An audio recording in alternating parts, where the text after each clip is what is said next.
வணக்கம் மக்களே. கவிஞர் கண்ணதாசனை பிடிக்கும்னா நம்ம சேனலை சப்ஸ்கிரைப் பண்ணிக்கோங்க. 10 நாளாக திணறிய வாலி 5 நிமிஷத்தில் ஒரு மெகா ஹிட் பாடலை எழுதின கவிஞர் கண்ணதாசன். ஆங்கில டியூனுக்கு வந்த அந்த அசத்தலான பாட்டை பற்றி தான் இந்த வீடியோவில் ரொம்ப விரிவாக பார்க்கலாம் வாங்க.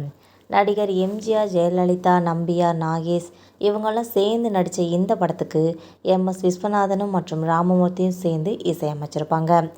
ஆங்கில டியூன் ஒன்றுக்கு பாட்டு எழுத முடியாமல் கவிஞர் வாலி அவர்கள் திணறி போய் இருந்திருக்காங்க. அதுலேயும் 10 நாளாக யோசிச்சுட்டு இருந்திருக்காங்க.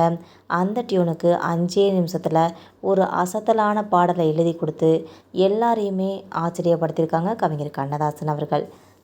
நடிகர் திலகம் சிவாஜி கணேசனோட நடிப்பில் தங்கமலை ரகசியம், வீரபாண்டிய கட்டபொம்மன், கப்பலோட்டிய தமிழன், பலே பாண்டியா, கர்ணன்னு சொல்லி நிறைய வெற்றி படங்களை தொடர்ந்து கொடுத்துட்டு வந்த இயக்குனர் PR பந்துலு நடிகர் எம்ஜிஆரோட நடிப்பில் இயக்கின படம் தான் 1000ல் ஒருவன்ற படம்.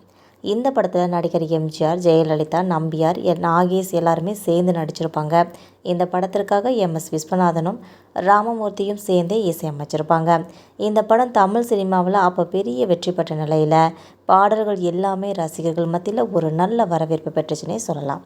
இந்த படம் உருவான அந்த காலகட்டத்தில் நடிகர் எம்ஜிஆர், கண்ணதாசனுக்கு இடையில் ஒரு மோதல் இருந்துக்கிட்டே இருந்திருக்கு. இதனால் அவரை தவிர்த்துட்டு கவிஞர் வாலியை எல்லா பாடல்களையும் எழுத சொல்லலான்னு சொல்லி முடிவு பண்ணிட்டாங்க.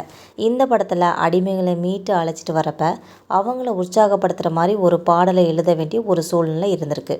அப்போ இந்த பாடலுக்காக ஆங்கிலத்தில் ஒரு டியூன் ஒன்றை போட்டிருக்காங்க MS விஸ்வநாதன் அவர்கள்.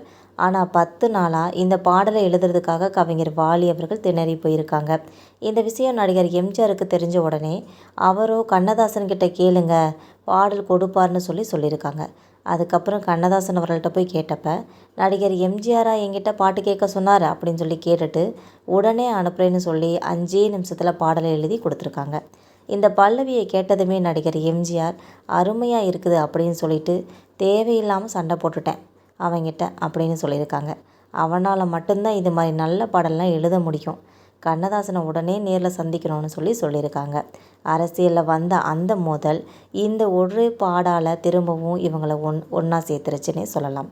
அந்த பாடல் தான் 1000ல் ஒருவன் படத்தில் வந்த அது அந்த பறவை போல வாழ வேண்டும்ன்ற அந்த பாடல் என்பது குறிப்பிடத்தக்கது. இந்த பாடல் இன்றைக்குமே நடிகர் எம்ஜிஆரோட ரசிகர்களுக்கு ரொம்ப பிடிச்சமான ஒரு பாடலாக நிலச்சி நிற்குதுன்னே சொல்லலாம். இவங்க 2 பேரோட நட்பை பற்றி நீங்கள் என்ன நினைக்கிறீங்கன்றத உங்களோட கருத்துக்களையும் இந்த வீடியோ உங்களுக்கு பிடிச்சிருந்தால் மறக்காமல் நம்ம கமெண்ட் பாக்ஸில் தெரிவிங்க. லைக் அண்ட் ஷேர் பண்ணிக்கோங்க மறக்காமல். தேங்க்யூ.